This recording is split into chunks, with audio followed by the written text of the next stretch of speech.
Pemirsa, Kementerian Kelautan dan Perikanan atau KKP mendorong penguatan branding atau merek dagang perikanan Indonesia ke kancah internasional sebagai produk yang beragam, aman, alami, dan berkelanjutan untuk menarik para investor. Berdasarkan data nilai ekspor produk hasil perikanan Indonesia di tahun 2021 yang mencapai 5,7 miliar dolar Amerika atau sekitar 90 triliun rupiah, kita ingin tahu bagaimana untuk tahun ini 2022 dan juga tahun-tahun depan.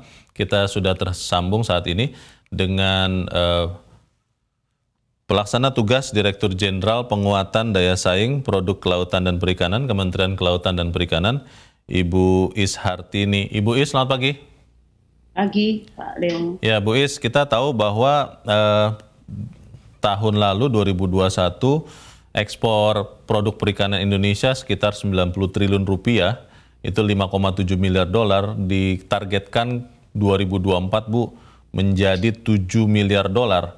Pertanyaannya bagaimana ini bisa dilakukan dengan penguatan brand atau image produk perikanan Indonesia, Bu Is? Ya, baik. Makasih Pak Leo. Ya. Indonesia itu adalah negara yang punya potensi perikanan yang luar biasa ya, dengan komoditas ikan-ikan tropis yang sangat beragam. Jadi tentu ini branding perikanan Indonesia ini harus tetap kita perkuat. Kami dalam hal ini kami lakukan komunikasi dengan para stakeholders yang terkait, mulai dari pemerintah daerah, kami ada Dinas Kelautan dan Perikanan, di kabupaten, kemudian dengan asosiasi pelaku usaha perikanan, para eksportir, akademisi, dan juga kita melibatkan beberapa tim ahli. Saat ini kita sudah punya sebenarnya tagline branding seafood Indonesia, yaitu Indonesia Seafood Naturally Diverse, ya, dengan subtagline-nya adalah Safe and Sustainable. Untuk media promosi dan informasi mengenai branding nasional ini untuk promosi produk serta untuk eksportir perikanan Indonesia, kami punya website www.indonesiaseafood.id, ya, di situ bisa teman-teman lihat.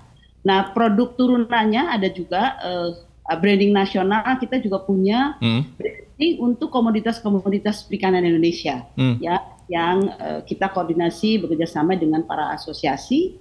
Sebagai contoh, untuk produk rumput laut kita punya yang namanya Indonesia Seaweed, ya, Natural Solution to the World. Gitu. Ini ownernya yaitu Asosiasi Industri Rumput Laut Indonesia atau ASTRU. Ya, ini juga sudah di launching.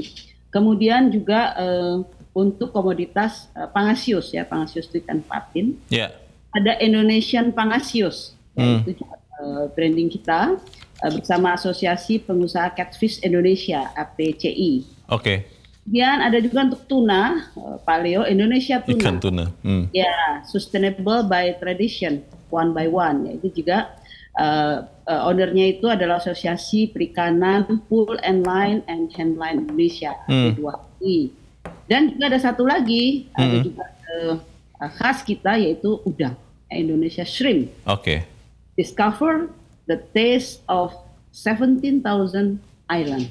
Itu bersama Asosiasi Pengusaha Pengolahan dan Pemasaran Produk Perikanan Indonesia (AP5I) dan Forum Udang Indonesia. Baik, Bu Is.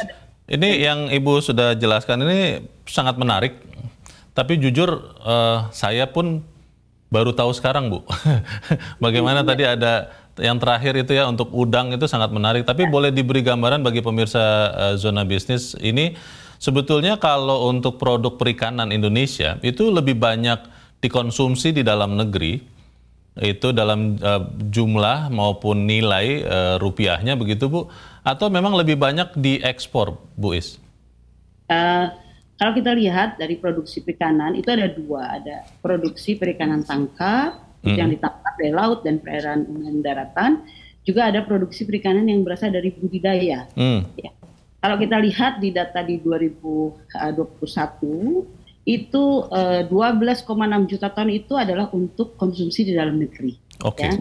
Untuk ekspor itu kurang lebih sekitar 2,5 sampai 2,5 juta ton. Jadi banyak dikonsumsi di dalam negeri. Ini juga untuk meningkatkan angka konsumsi ikan kita di Indonesia supaya generasi kita, SDM kita, Indonesia ini menjadi cerdas, kuat, gitu ya, sehat.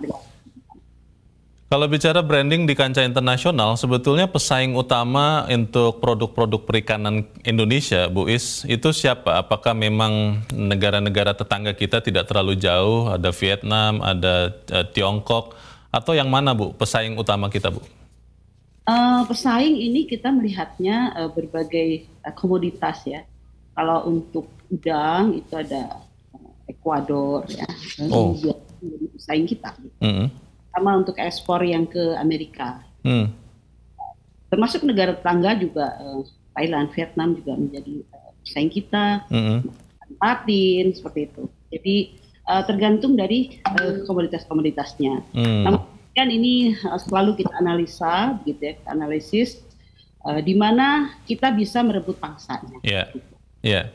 Kalau bicara produk unggulan tadi, Ibu sudah sempat sebut beberapa, Ibu ya, jenis-jenis ikan atau produk hasil lautnya yang paling diunggulkan dan akan terus didorong oleh Kementerian Kelautan dan Perikanan supaya punya brand yang sangat diketahui oleh masyarakat internasional. Itu yang mana, Bu? Apakah udang atau ikan yang lain atau yang mana, Bu Is? Begini, kalau hasil dari perikanan tangkap gitu ya, dari laut, itu memang ikan-ikan tuna juga termasuk udang, tuna, tongkol, cakalang, itu adalah komoditas-komoditas andalan, termasuk juga rajungan, kepiting, itu nilai ekspornya cukup besar ya, apalagi ikan.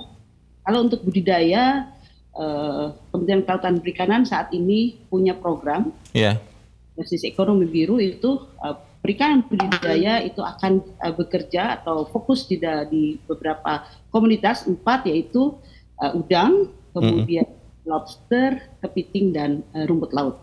Itu yang akan kita fokuskan. Oke, udang, lobster, kepiting, dan rumput laut. Menarik sekali. Kalau tadi dengar juga dari Ibu Is kan ada semacam tagline atau semboyan begitu ya, bahwa Indonesia mengedepankan produk hasil lautnya, produk hasil ikan dan perikanannya aman dan berkelanjutan. Ini apakah memang itu adalah dalam tanda petik celah yang mungkin sering diserang begitu, Bu, atau dipakai juga oleh pesaing Indonesia, atau seperti apa, bisa dijelaskan, Bu?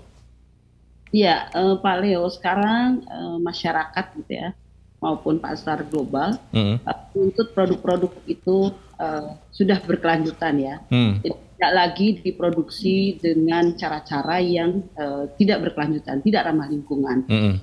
Itu Kementerian Kelautan dan Perikanan ini sudah menetapkan 5 strategi utama implementasi blue economy yang selalu mengedepankan ekologi menjadi panglima.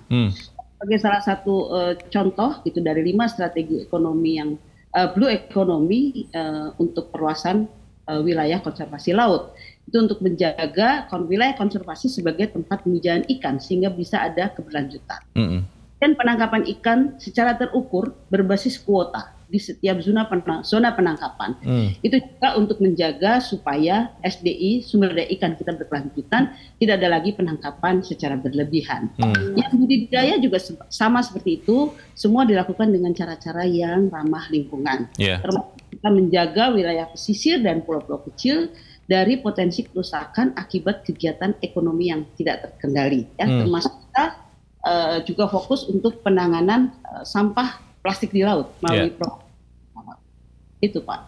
Baik, Bu Is, kita di tahun lalu kan 2021 tercatat pengekspor ke-11 ya di dunia. Ada target, Bu, kalau tadi ada target ekspornya di 2024 menjadi $7 miliar yang kita baca di pemberitaan. Itu artinya Indonesia akan ada di posisi keberapa, Bu, di tahun 2024? Kalau benar tadi targetnya adalah $7 miliar, Bu Is. Iya, gini ya, posisi sekarang memang setiap tahun bergerak ya, tergantung negara pesaing yang lain gitu ya. Di 2019 kita pernah masuk di 10 besar, gitu ya, 2020 juga begitu. Kemudian ya ada perubahan pasar global, ada juga COVID, dan di 2021 nih posisi kita di 11 ya, di 11 eksportir produk perikanan global. Tapi kalau kita lihat dari neracanya, yaitu perbandingan antara ekspor dengan impor, kita ada di peringkat ke-6 ya, setelah Norwegia, India, Ekuador, Vietnam. Nah, target 2024 tentu kita ingin masuk di dalam 10 besar dari eksportir produk perikanan global. Dan itu tentunya dilakukan dari sekarang dengan memperkuat brand ya. Terakhir Bu Is, apa yang diharapkan dari kita semua Bu? Karena kan kalau Kementerian Kelautan saja mungkin tidak terlalu kuat untuk membuat brand ini kuat. Apa yang diharapkan KKP untuk kita orang Indonesia mendukung brand produk laut atau produk hasil laut Indonesia ini Bu Is? Ya, jadi Pak Leo, untuk branding produk tentu kita sama-sama lakukan sosialisasi secara masif ya Pak ya. Yeah. Baik di dalam maupun terutama keluar, sehingga semua orang mengenal produk-produk perikanan yang tadi saya bilang safe dan sustainable itu. Kemudian tentu dari para pelaku usaha, para asosiasi itu juga kami mohonkan dukungan untuk bisa bekerja sama dengan pemerintah, dan juga melibatkan media tentunya untuk bisa sama-sama mendukung keputusan hari ini. Baik. Dan juga kami juga koordinasi terus dengan teman-teman kita di luar, di KBRI, teman-teman Diaspora, untuk juga menyuarakan hal yang sama.